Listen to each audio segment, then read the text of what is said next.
your girl Ashley, aka Blaze. And it's T, aka Boo. And we're back with another video today. As you can see in your description box, I am doing a story time. But before we get into that, make sure you like, subscribe, and hit that bell so that you don't miss any of our new videos or upcoming videos coming up. Make sure that you do that. So we're going to jump right into this. So this story is about Tony. Tony is my abusive ex. So let's get right back into Tony, okay? So I met Tony. Piece of shit. Oh yeah, she's gonna be doing commentary and her facial expressions. No, I'm not. So I hope you guys are ready for that because she's gonna get I'm booked just gonna be wild. quiet, y'all. So I met Tony on September the 13th, 2016. It's sad when you gotta think about that. That's how bad it was. 2016. So I met her in Aliquippa, which is the slums of the slums. I wouldn't call it that because I got friends out there. But yeah, but it's not all it's not all that. So I met her on the bus, y'all. I was on the bus, and nobody else saw that. Get right into the details. come on, stop. This is why I didn't want her to be here when I did this video. All right, I'm tired. I'm sorry to her growing fan base. Yes, thank you. So I met her on the bus. On that day, I was actually gonna go see my ex-best friend. We're gonna call my ex-best friend Linda. So I'm on the bus and I finally make it to Ambridge, and this girl, Tony, gets on the bus. And I should have known from jump that she was toxic. And I actually did because everyone was telling me, but I ignored everyone. So I guess everybody, whatever. So anyway, long story short, boom. I was ignoring her. Like, she was texting my phone, like, boom, boom, boom, texting me. And I'm like, you know, I'm putting my goddaughter to sleep and all of this. Like, basically ignoring her so that I could try to play her. Because I was technically still living with my baby dad, but, like, we weren't together. Like, it was, like, coming to the end of our 4-year situation. So, you know, like, I was kind of over him, and I wanted something new, and I knew I was kind of gay, so I wanted to have a girlfriend. So, boom. So, when she presented the opportunity, I think I was scared, so I was like, ew. I told my best friend, I'm like, she's trying to eat my box, you know? So, after I played her for, like, a couple hours, she knocks on my ex-best friend's door. Yo, is Ashley there? First of all. So she followed you? Yeah, girl. Oh, my God. She knew where I was because I told her I was going to Limar when she left because she was on probation at the time. So she had to go see her PO. So I told her that I was going to Limar, so she didn't necessarily follow me, but she asked everybody where the girl whose house I was at was. So that was kind of creepy, but whatever. So she kissed me. Long story short, she kissed me the first day she met me. You was sprung. Don't lie, you was sprung. It was like, okay, so I'm not gonna lie. When she kissed me, it was like, you guys know those movies where when you kiss someone, your feet go up and the fireworks. That's how I felt. Like, I felt like this girl was like, the way she hugged me was like protected and like all of that. But y'all will find out in a little bit that was just an act, y'all. So, boom, we started dating. I was still living in Pittsburgh. She was in Beaver County, so we started dating. We talk every day and stuff. And the first time I went over her house, she was like super sweet, like just a whole nother person. And then, like, I started going over there, I think, every weekend or something like that, or every other weekend. And it started to get, like, super toxic to the point, like, I found myself, like, not talking to my family, like, not doing none of that. But it didn't get worse until my grandma died. When my grandma died and I actually moved to Beaver County to be around her, it got, like, super worse. So we're not going to get into, I mean, we already told you guys in the video last year, you know, about the issues that I had and stuff like that.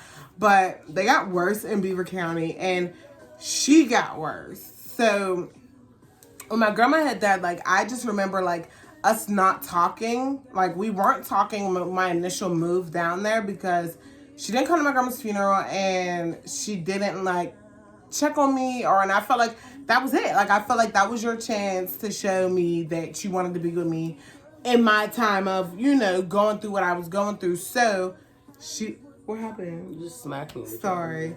So she was. What? So she was done in my head, but not in that kukwa. She was done in my head. And then one day, I'm sitting here and I'm getting my house together. It was me and my son. And I was getting my house together, y'all, and she called me. And I asked her, like, what do you want? You know what I mean? Like, you should have said hello. No, I asked her, like, what do you want? Boom, boom. So that was a Sunday. Yes, it was a Sunday night. She called me. And I was just like, I just feel like we should just close this door. You know what I mean? Like, I feel like this is just, like, I haven't talked to you in 30 days. So she asked me to come help her do her laundry, y'all. So I went on Monday morning to help her do her laundry. Laundry. Yeah. Laundry. Yes. She helped you do your laundry. Yes. Yes, laundry. Yes. Yes. So there's a lot in the story that I'm missing because it's not really none of y'all business about like certain things that happen. But yes, I did, you know, end up sleeping with someone, another female, in the midst of like us getting together and my grandma dying. There was an altercation where I did sleep with Miracle, and she found out about it or whatever. But that's not why we weren't talking or anything like that, because I was still seeing her. I was still talking to her and stuff like that and all of that. But she was also doing her own little thing, and I didn't find that out because I still felt like shit. But I found that out after the fact, like not when I should have, because I never would have felt bad. But I found out after the fact. But anyway, back to the story. So, that was just in case somebody tried to come and say, oh no, you cheated on her. Yeah, I did. Okay, cool. So, fuck you. So, then, okay, so after I went to help her with her laundry, boom, everything was cool. Like, everything was cool. And then, you guys, I went out one day and she hit me. Because I was out all night. Mind you, I was in Pittsburgh, and this girl, she's texting me. I'm responding. I said, well, I'm going to go to the bar with a friend. Libations. I'm going to go to the bar with a friend, and we're going to have a couple drinks, and I'm going to go home. By the time I went to the bar, I guess she only wanted me to be at the bar for a certain amount of time, but you're an hour away from me, so I feel like I'm a grown-ass woman. If I'm talking to you and I'm in a relationship with you, I'm not worried about anybody else. You know what I mean? Like, especially, like, this is before, like, anything even happened. So, I wasn't worried about anyone else. You know what I mean? So, man, she's texting me, and she's like, oh, you're not in the house yet, and she blocked me. So, I ended up going to a club called Femmes with... Shout out to Miss Rhonda. I ended up going to after hours that was an after hours before Corona. I ended up going there with a friend. Don't even name him. Just say you went with a friend. And I got super drunk instead of my friend, and I think we popped like a bean or something, like I don't know, but I was drunk as hell, and we kissed on the floor, and somebody, because as soon as I kissed her, she knew, you know, like, so somebody from that area had to have hit her up and said, yo, shorty in here kissing on another girl, you know what I mean? But it wasn't even a kiss, like, it was just like a kiss, you know, like, I'm drunk. I've sat with people, with my wife, and kissed them twice. So, you know, and she's never put her hands on me. But I also asked this time. But I didn't feel like I had to. I like that shit. That's the difference. I like that shit. Like, if you're going to kiss somebody, make sure I can kiss them, too. So we can kiss them together. So, she's gonna get killed. But yeah, so she hit me. She's like, "Oh, you was out all night. You was out kissing bitches, you know." And she hit me, and it took me a while. And she was like, "Get your ass in the house." And I'm sitting here for almost an hour, and I'm thinking, like, you know what? I had some of the closest people tell me to watch out for this girl. Like, this girl didn't change, like nothing, and I still chose her over people that have been in my life since I was a kid, you know. So I sat there for an hour. I did. I sat there, and I'm like, I know this girl did not just hit me. I know. I know she didn't hit me. She hit you, girl. Yeah. She was in the kitchen cooking. Talking about, we gonna watch a movie, and that's what it's called. No, we not. So I got up, and she had dreads, so I pulled her down by her dreads.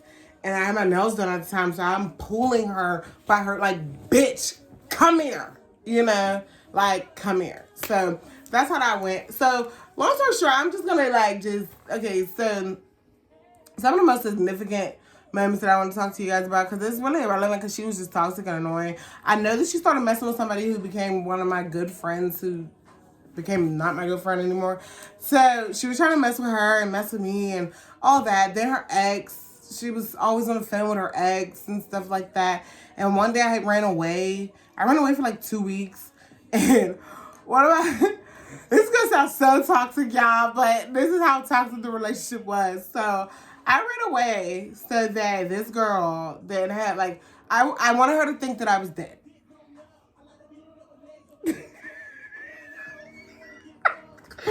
Yeah, I said it. I wanted her to think that I was dead. So I ran away. And my friend, one of my good friends, she has my phone, y'all. Like, I gave her my phone, everything. She tells this girl when she calls that I was in the hospital dying. Okay, like, full blown, like, because she wasn't with it. Like, you're really whooping on her. Like, y'all, black eye, everything, just all of that. So I ran away. Then when I came back, y'all, she threw all my money out the window. Yeah, bitch. She said she was paying it forward. She was paying it back to the hood or something.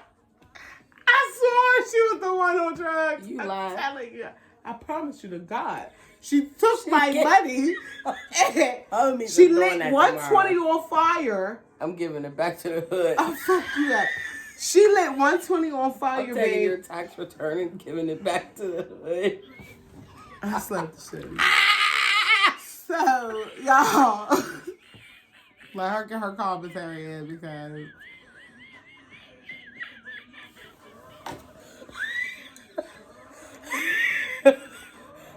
I can't fucking breathe. Go ahead. So she lit the 120 on fire and threw the rest of the money out the window. And she counted it and she threw it out the window. And it was just so weird because she gave it back to me the next day, y'all. Like, she went to the outside. So basically, she lost her. No, she went to the ATM and pulled it out and gave it back. So you lost money because you wanted to burn money and give it back to the hood.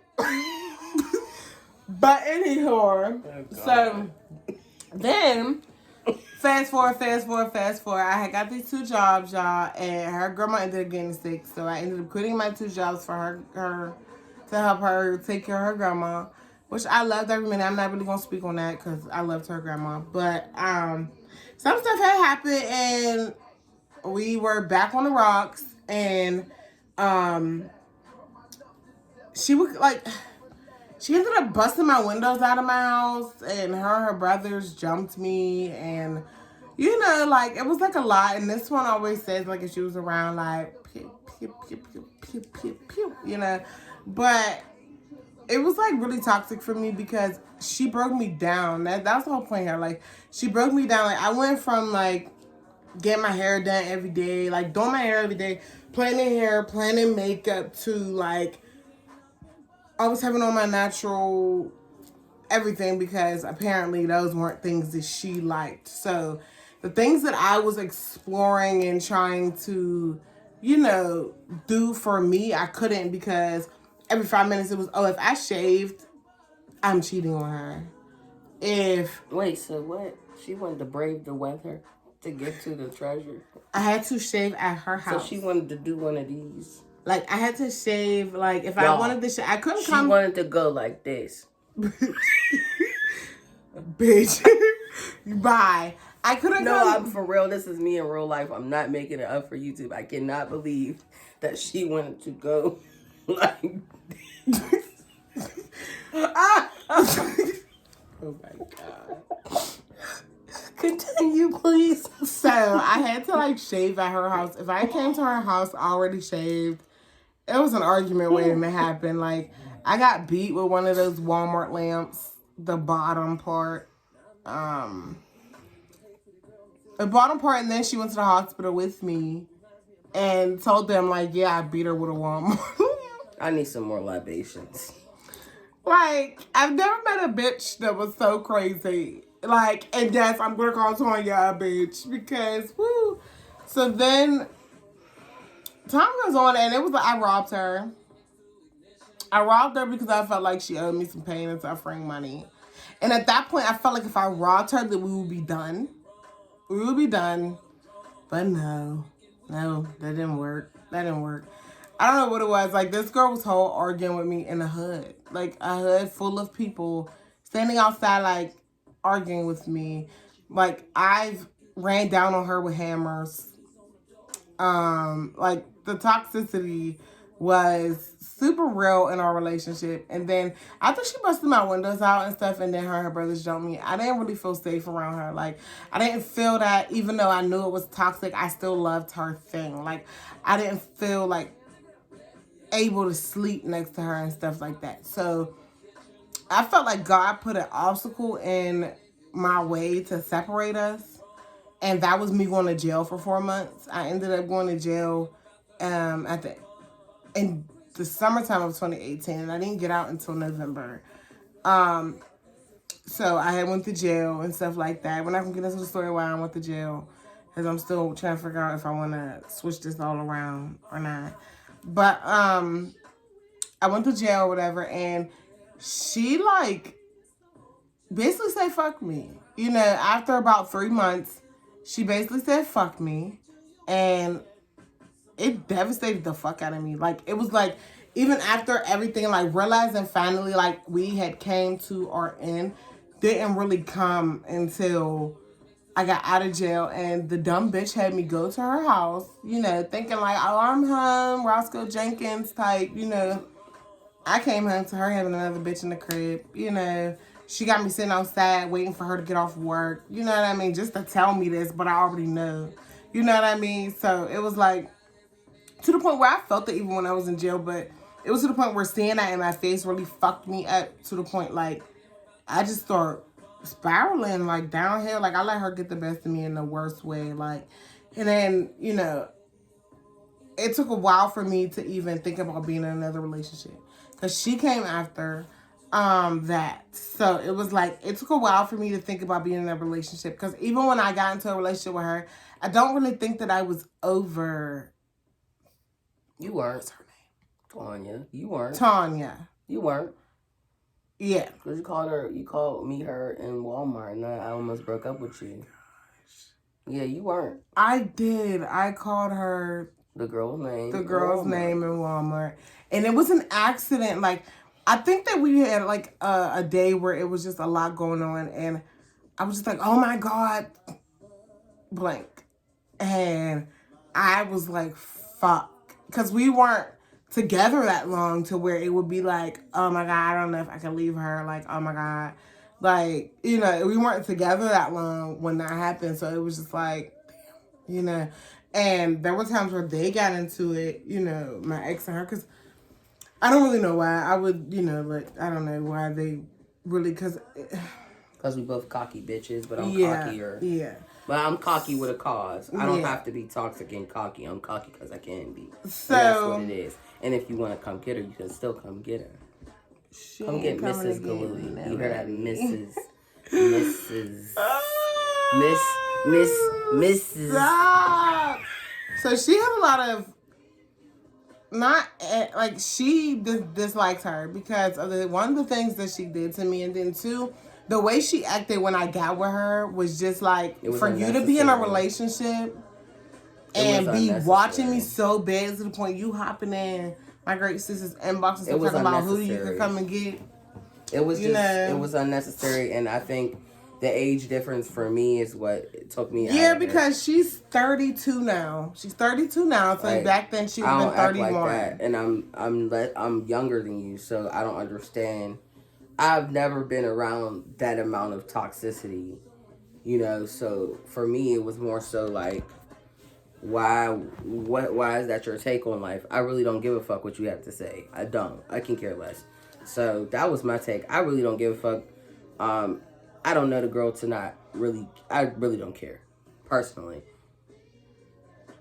God's problem. It's just like, it's certain stuff. It's like her girlfriend knocking on her window, her car window and stuff. Like, just stuff like that. But it was just like, yeah, I don't think that I was over her. So it took a long time for our relationship to actually blossom. Like, I had to realize who I was dating and what I was getting out of our relationship, because it took me a while to even let her love me, you know? And for us to even end up married now is kind of shocking, because believe it or not, we should have broke up a long time ago. Not gonna say we should have, but it was a possibility of us not being together a long time ago. You know? So we've overcome so much together, and I love her. I love her because she got me in the most broken state that I was in. Like, I don't think that anybody has ever seen me at my lowest relationship-wise except her. Dude, I just wanted to be your friend. Yeah, and then she didn't even want me at first. She didn't even want me. And that kind of hurt my feelings, because I felt like I wanted her. And I wanted her because I knew how it felt to be hurt. And I knew how it felt to hurt other people. You know what I mean? I've cheated before. I've lied. I've done all of that. And I'm not going to say that I was an angel in my past relationship, because I wasn't. But it was the breaking down for me, the toxicity and the not realizing how you play a part in somebody else's life and the journey that they take. Because me becoming a wife and being with her, it's a whole other side of me, and it took a lot to build it up. But she gave me like everything I ever wanted, and even when she did that, I didn't know how to accept it. You know what I mean?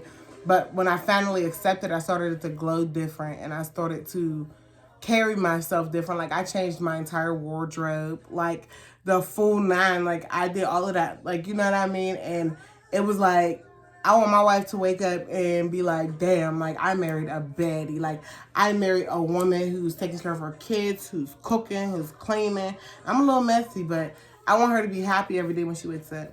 And I know that she's happy with me, and I feel like that's the difference here. I wasn't happy. You know what I mean?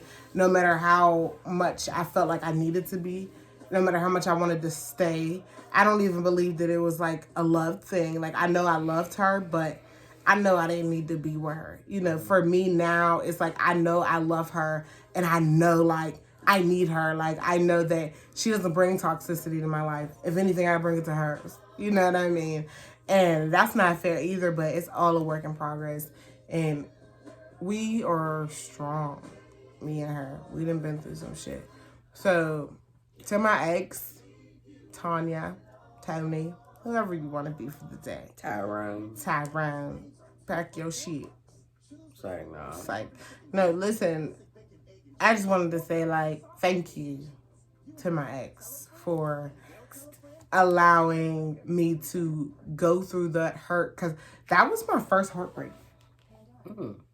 Honestly. And everybody thought like my baby dad was my first. I broke up with him. He wasn't my heartbreak. I broke his heart. I might have been his first, but he wasn't mine. That was my first heartbreak, and I did not know how to deal with it. But you know what? I thank you for allowing me to get up out of that toxicity and get up out of that situation. Thank you for leaving me. That's all I'm going to say. Thank you for leaving me hanging, because I can thank her for scooping me up. That was and cute. That's all. The damsel is here, and that's it. You know? But that's enough about that little stupid, silly duck. Little duck, goose. Little duck. Give me a kiss. Oh my God, the people are watching. But anyway, anything you want to say before I? Really, that was her story. I'll come up behind her with mine, because this video is long as shit. So, yeah. And we're tired, y'all. Thank y'all for tuning in. We appreciate y'all sticking with us, even though it's been a long time. So 1 what year. we're going to do is we're going to go ahead and post these videos. Remember to like, subscribe, and hit that bell. All right, so good night and good motherfucking riddance.